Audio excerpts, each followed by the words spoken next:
দৈনিক লাখো কণ্ঠ।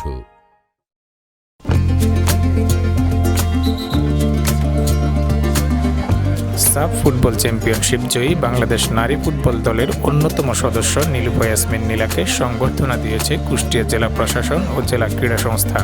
গত 19 সেপ্টেম্বর নেপালের কাঠমান্ডুতে অনুষ্ঠিত সাফ নারী ফুটবল চ্যাম্পিয়নশিপ জয়ের পর এই প্রথম তিনি আসলেন কুষ্টিয়াতে।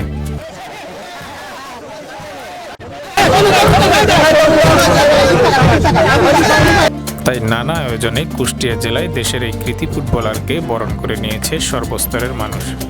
1 অক্টোবর শনিবার বেলা 12টায় কুমারখালী উপজেলার মীর মোশাররফ হোসেন সেতু থেকে জেলা ক্রীড়া সংস্থার পক্ষ থেকে বরণ করে নেওয়া হয় তাকে। পরে সুসজ্জিত গাড়ি বহরের মাধ্যমে শহরের Tabir Molla rail gate, Milpara, Barabazar, NS road প্রদক্ষিণ শেষে তাকে নেওয়া হয় জেলা শিল্পকলা একাডেমিতে।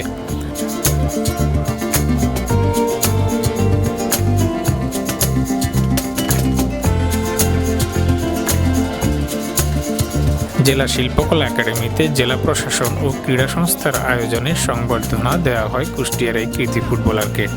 সংবর্ধনা অনুষ্ঠানে কুষ্টিয়ার জেলা প্রশাসক সাইদুল ইসলাম, জেলা পুলিশ সুপার খায়রুল আলম, জেলা ক্রীড়া সংস্থার সাধারণ সম্পাদক অনুপ কুমার নন্দী, নারী ফুটবল দলের manager Afroza Akter Dew, Kushtia press club কেপিসির সভাপতি আলহাজ রাশেদুল ইসলাম বিপ্লব, নীলুফা ইয়াসমিন নীলার গর্বিত মাতা বাসিরুন আক্তার সহ জেলার বিভিন্ন পর্যায়ের কর্মকর্তা ও ক্রীড়ামোদী মানুষ উপস্থিত ছিলেন। সংবর্ধনা অনুষ্ঠানে জেলা প্রশাসনের পক্ষ থেকে নীলার হাতে 1 লক্ষ টাকা এবং জেলা ক্রীড়া সংস্থার পক্ষ থেকে 50,000 টাকা পুরস্কার হিসেবে তুলে দেওয়া হয়।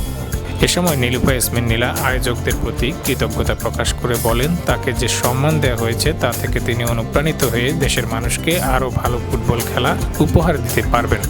এ সময় নীলার গর্বিত মাতা বাসিরুন আক্তারকেও সংবর্ধনা দেওয়া হয়। নানা প্রতিকূলতা অতিক্রম করে সাফ নারী চ্যাম্পিয়নশিপের শিরোপা বিজয়ী দলের খেলোয়াড় নীলুফা ইয়াসমিন নীলা এখন কুষ্টিয়াবাসীর গর্ব এবং অহংকার।